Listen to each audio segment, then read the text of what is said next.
Unveiled Secrets of a Stolen Child. Lila Carter was just a regular 23-year-old waitress, working hard to make ends meet. Her life was simple, serving food and drinks at fancy events to pay the bills. But one night, everything changed when she stepped into a mansion that held a secret about her past. It was a warm evening in Charleston, South Carolina. Lila arrived at the Grand Sterling Estate, a place so beautiful it looked like it belonged in a fairy tale. The mansion had tall white columns, perfectly trimmed bushes, and a driveway that sparkled under the setting sun. Lila adjusted her black apron, took a deep breath, and whispered to herself, "Just another job." She was used to working long hours, having juggled 2 jobs since she was 17. Raised by adoptive parents who struggled financially, Lila knew the value of every dollar she earned. Tonight's gig was at a fancy party hosted by the wealthy Sterling family, and she hoped it would be an easy shift with a good paycheck. As she stepped out of the catering van, a nervous flutter stirred in her stomach. The Sterling estate felt different from other places she'd worked. The air was heavy, like it was hiding something.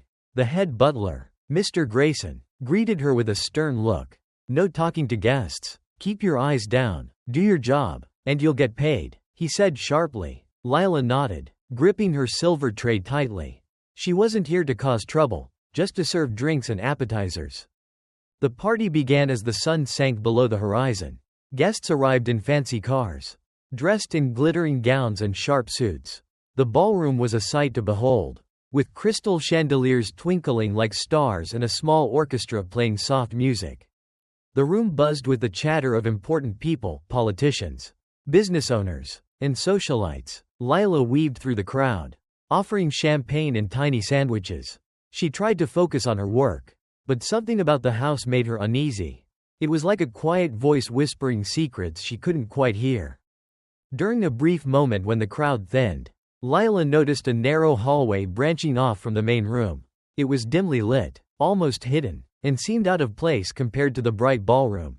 She knew the rules: stay in the service areas. But her curiosity got the better of her. Glancing around to make sure no one was watching, she slipped down the hallway. The air felt cooler here, and the lights cast long shadows on the walls. Old paintings of serious-looking men and women hung in heavy frames, probably ancestors of the Sterling family. Then, halfway down the hall, Lila stopped. A single photo in a simple black frame caught her eye. It showed a little girl, about 5 years old, with curly brown hair and big, bright eyes. The girl smiled sweetly, wearing a dress with a small flower pattern. Lila's heart skipped a beat. Her tray wobbled in her hands. That little girl was her. She recognized the dress, the dimples, and even a tiny scar above her eyebrow from when she was young. This was a photo from her childhood, taken long before she was adopted. But how could it be hanging in a mansion she'd never visited? Lila's mind raced. She had no memory of this place. Her adoptive parents had told her she was found in a shelter at age 5, with no information about her birth family except that they died in an accident. So why was her picture here? In the home of a billionaire named Victor Sterling? The sound of footsteps snapped her out of her thoughts. Panicked, she hurried back to the ballroom, her heart pounding. She forced herself to keep serving drinks, but her mind was elsewhere. The image of that photo burned in her memory. Who had put it there? And why? Later that night, during a break in the kitchen, Lila chatted with Sarah, the estate's longtime cook. Sarah was warm and talkative, chopping vegetables with a steady rhythm. "You've been here a long time, haven't you?" Lila asked, trying to sound casual. Sarah laughed. "Long enough to know this place has more secrets than my recipe book." Lila hesitated, then asked, "What about the Sterling family? Have they always lived here?" Sarah's smile faded slightly. "This house has been in their family for generations. Victor Sterling took over after his brother, Thomas, and Thomas's wife died in a car crash years ago." Sad story. Lila's stomach twisted. A car crash? The same kind of accident her adoptive parents had mentioned? She didn't push further, but the coincidence felt too big to ignore. That night, back in her small apartment, Lila couldn't sleep. Her adoptive parents, Mary and John, were asleep in the next room, unaware of the questions swirling in her head. If that photo was really her, why was it in Victor Sterling's house? And if he was connected to her, why had no one ever told her? The next evening, Lila returned to the estate for another catering job. She told herself she was there to work. But deep down, she knew she needed to see that photo again. During a quiet moment, she slipped back to the hallway. Her heart sank. The wall was bare. The photo was gone. Lila stared at the empty spot, her breath catching. Had she imagined it? No. She remembered every detail: the girl's smile, the scar, the dress. Someone had taken it down. But why? A chilling thought hit her. Someone knew she'd seen it. Lila finished her shift, but every clink of glasses and every glance from the staff felt like a warning. She left the estate that night with more questions than answers. The next morning, over breakfast, she stirred her coffee and looked at her adoptive mom. "Mary, Mom, do you know anything about where I came from before you adopted me?" she asked softly. Mary froze, her mug halfway to her lips. "Why are you asking, sweetie?" she said, her voice shaky. Lila took a deep breath. "I saw a photo at work last night. It looked exactly like me when I was little. In a house I've never been to." Mary set her mug down, her hands trembling. "We didn't get much information when we adopted you. You were in a shelter. About 5 years old. They said your parents died in a car accident. That's all we know." Lila's heart dropped. Another car accident. It couldn't be a coincidence. She needed to know more. Over the next week, Lila kept working at the estate, watching and listening. She needed answers, but she had to be careful. One day, she struck up a conversation with James, a security guard who'd worked there for over 20 years.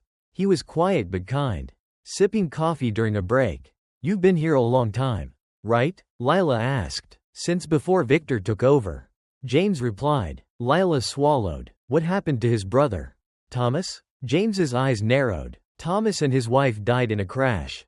Everyone said it was an accident." "Did they have a daughter?" Lila asked, her voice barely steady. James paused, then leaned closer. "There were rumors. They had a little girl who vanished after the crash. Some say she died with them. Others say she was sent away. No one talks about it, though. Victor made sure of that." Lila's chest tightened. She wanted to tell him the truth, that she was that girl, but she held back. "Why so secretive?" she asked. James's voice dropped. "Because people who ask questions here don't stay long." Lila's world felt like it was spinning. If she was Thomas's daughter, why had her life been hidden?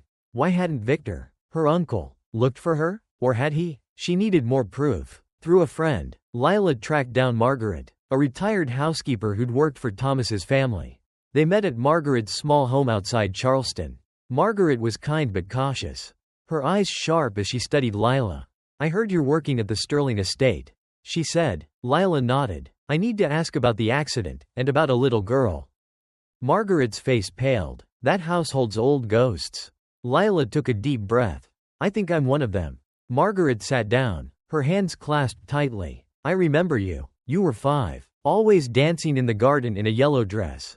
Your parents, Thomas and Emily, loved you so much. They called you Lily." Lila's throat tightened. "What happened to me? Why don't I remember?" Margaret's voice was heavy. "Because Victor made sure you wouldn't. After the crash, you disappeared. They said you died, but your body was never found. Victor took over everything: the house, the businesses, the family name. I always suspected he hid the truth." Lila's hands shook. Her childhood hadn't been lost, it had been taken. "I saw a photo of me in the mansion. But it's gone now," she said. Margaret sighed. "Then Victor knows you're close. He's always watching." Lila left Margaret's house with a fire in her chest. She wasn't just a waitress anymore. She was Lily Sterling, and she deserved the truth. Lila returned to the estate, her heart pounding. She had one goal: find proof and expose Victor. Margaret had mentioned a safe in Victor's private study, where he kept his most important documents. 2 days later, Lila heard the staff gossiping. Victor was away on a business trip. The mansion was quieter than usual. She put on her catering uniform but had no plans to serve drinks. Instead, she slipped to the 3rd floor, where the study was hidden behind a heavy wooden door. The room was dark, smelling of old books and cigar smoke. A large desk sat in the center, surrounded by shelves of leather-bound books. Lila's eyes darted to a painting on the wall, a portrait of a stern man. She pushed it aside, revealing a small safe with a digital lock. Her hands trembled. James had once mentioned that Victor never forgot the day his brother died. Lila punched in the date of the crash, the 9th of April 2005. The lock clicked open. Inside the safe were stacks of papers, a flash drive, and an old envelope. Lila grabbed everything, her heart racing. The envelope stopped her cold. It was addressed in neat handwriting, "To my daughter, Lily." Tears welled in her eyes as she opened it. Inside was a letter. "My sweet Lily," it began. "If you're reading this, the worst has happened. Your father and I knew we were in danger. We did everything to keep you safe. If we're gone, don't trust your Uncle Victor. He wants the family's money and power. Never forget who you are, Lily Evelyn Sterling. You are our everything. Love, Mom." Lila sank to the floor, clutching the letter. Her parents had known they were in danger. Victor had erased her to take everything. Suddenly, footsteps echoed outside. Lila shoved the documents into her bag and closed the safe. But the door swung open. Victor stood there, his eyes cold as ice. "So, you found it," he said, his voice sharp. "I wondered when you'd come snooping." Lila stood, her legs shaking but her voice steady. "I know what you did to my parents. I know who I am." Victor laughed, a cruel sound. "You think anyone will believe a nobody like you over me? You were a mistake, Lily, just like your father." Lila held up her bag. "I have proof. Letters, documents, the truth. I'm going to the police." Victor's face darkened. "Then you're not leaving this house." Lila ran. She darted past him, down the hall, as Victor shouted for his guards. Her heart pounded as she raced through the mansion. Clutching the bag, she burst through a back door and sprinted to her car, tires screeching as she sped away. In her rearview mirror, she saw Victor standing in the driveway, watching her go. The next day, Lila met with a journalist named Anna, who'd been investigating the Sterling family for years. Lila handed over the documents, the letter, and her story. Within 2 days, the news broke. Sterling empire rocked by scandal. CEO accused of fraud and cover-up. Victor's world began to fall apart as the media dug into his secrets. A week later, Lila sat in her apartment, watching the news. A breaking story showed a frail woman with graying hair being led out of a private clinic near Nashville. Lila's breath caught. It was her mother, Emily. Victor had hidden her away, claiming she was dead. Lila drove to the clinic, her heart racing, when she walked into the room and saw the woman by the window. She whispered, "Mom?" The woman turned, her eyes filling with tears. "Lily." They hugged, tears streaming down their faces. Emily had suffered memory loss from the trauma, but Lila's courage had brought her back. Lila testified against Victor in court. Her evidence led to his arrest and conviction. The Sterling name, once a symbol of wealth, became a story of betrayal and justice. Lila didn't want the mansion or the money. She wanted peace. She and Emily moved to a small town in Vermont, where they opened a center for orphans and kids who needed a home. Every morning, Lila sat with her mom, watching the sunrise. "I'm free," she whispered, finally at peace with the truth.